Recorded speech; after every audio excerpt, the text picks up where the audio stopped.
ஏன்னா எல்லாமே அதிகமா இருக்கு. வெயில் எடுத்துக்கிட்டாலும் அதிக வெயிலா இருக்கு, மழை எடுத்துக்கிட்டாலும் அதிக மழையா இருக்கு. இதான் ஏதோ ஒரு ஆபத்துக்கான அறிகுறியா அப்படின்ற மாதிரி ஒரு பயத்தை அந்தன்று என்ன நிலை வருதோ வானிலை அதுக்கேற்ற மாதிரி அந்த பொப்பை பார்த்துக்க வேண்டியதுதான். அதுதான். அதனால இன்னொன்று வானிலை கூட நம்ம எக்ஸ்பெக்டேஷன் வந்து ஒரு 10 நாளைக்கு இந்த காற்று தாழ்வு பகுதியெல்லாம் சொல்லும். இந்த கணினி சார்ந்த கணிப்பு 10 நாளைக்கு இல்லை 15 நாள் கூட கிடைக்கும். ஆனால் துறையை பொறுத்தவரையில் 5 நாள் தான் அதுக்கு மதிப்பு கொடுப்பாங்க. காரணம் என்னன்னா, 4ஆம் நாள் என்ன நிலை இருக்கோ அதை மீண்டும் கணினியில் போத்தி 5ஆம் நாள் கணிக்கப்படுகிறது. 3ஆவது நாளே தப்பா போச்சுன்னா எல்லாம் தப்பா போயிடும். அதனால வானிலை கணிப்பானது உங்களுக்கு வந்து கணினி மூலம் 10 நாட்களுக்கு கிடைத்தாலும் 5 நாட்களுக்கு தான் அறிவிப்பு வரும். அதுதான். இல்ல சார், இப்போ ஒட்டுமொத்தமாவே இந்த வானிலை மீதான ஒரு பயம் வந்து மக்கள் மத்தியில் இப்ப அதிகமா ஏற்பட்டிருக்கு. ஏன்னா தொடர்ந்து அந்த அதீத மழையாலும் அதீத வெயிலாலும் பாதிக்கப்பட்டு வராங்க. இப்போ இந்த வெயில் காலம் முடிஞ்ச பிறகு மீண்டும் மழை காலம் தொடங்கும் போது மீண்டும் புயல் உருவாகுமா, மழை வெள்ளம் உருவாகுமா, தண்ணீர் தேங்குமா, பாதிக்கப்படுமான்ற ஒரு அச்சம் வந்து ஒவ்வொரு ஆண்டும் மக்களுக்கு இருக்கு.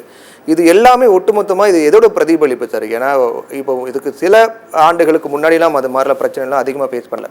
இப்போ சமீப ஆண்டுகளாக தான் நம்ம அதிகமாக ஃபேஸ் பண்றோம். இது எதோட பிரதிபலிப்பு சார்? இது 1976 நவம்பரில் ஒரு நாள் வந்து சென்னையில் பயங்கரமான மழை பெஞ்சுது.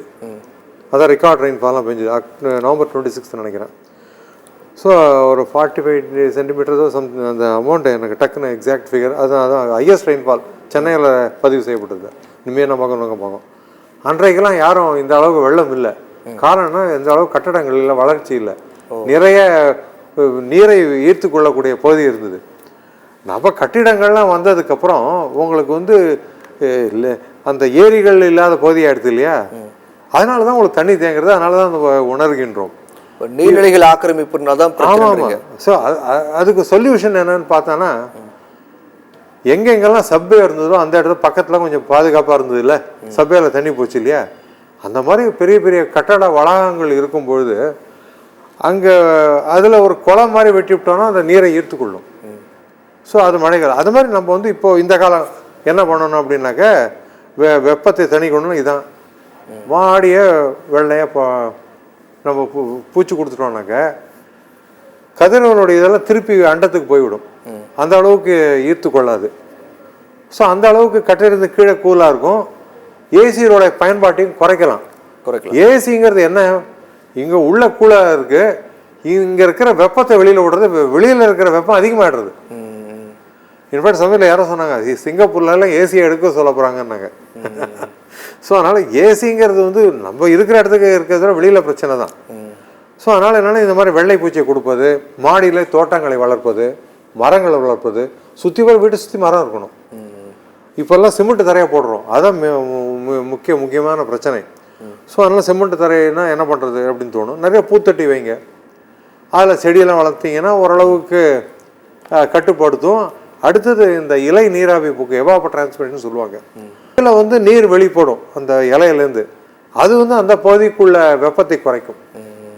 ஸோ இந்த மாதிரி முறைகள். அடுத்து சூரிய தகர போடலாம் வீட்டு மேலே, உங்களுக்கு சூரியனுக்குலேருந்து சூரிய சக்திக்கு பவரும் நம்மளுக்கு கிடைக்கும், வெப்பத்தினுடைய தாக்கமும் அந்த கட்டிடத்து மேலே குறையும். ஸோ அந்த மாதிரி வழிமுறைகளை பார்க்கணும். சரி, அதுதான்.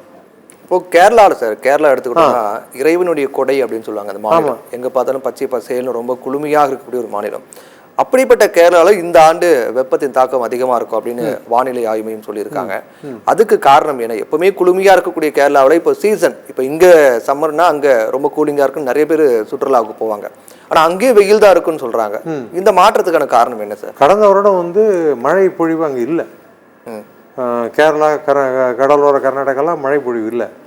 அதே மாதிரி இந்த வடகிழக்கு பருவமழையில கூட எந்த ஒரு நிகழ்வும் அதுக்கு என்ன காரணம் சார்? அங்க எப்பவுமே மழை பொழிவு அதிகமா இருக்கக்கூடிய மாநிலம் கேரளா. கடந்த வருடம் இல்லை.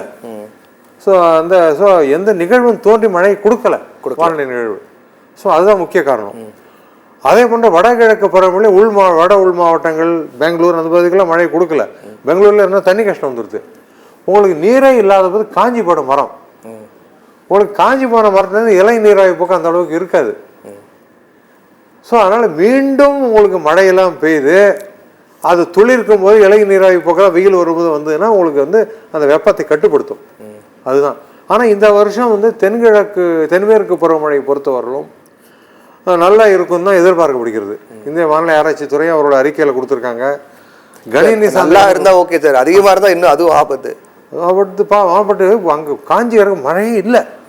ஒன்றுமே மழை எப்போ வரும் அப்படின்னு எதிர்பார்த்துட்டு இருக்காங்க. இப்போ ஈரோடு இடங்கள்லாம் நிறைய உள்பகுதியெலாம் வறண்டு தான் இருக்குது. ஸோ மழை வந்தால் போருங்கிற நிலையில் தான் மக்கள் இருக்காங்க. ஸோ அதனால் தென்மேற்கு பருவமழை நன்றாக இருக்கும், மக்களுக்கு தண்ணி கிடைக்கும். அப்போ தான் காவேரியிலே தண்ணி வரும் நம்மளுக்கு.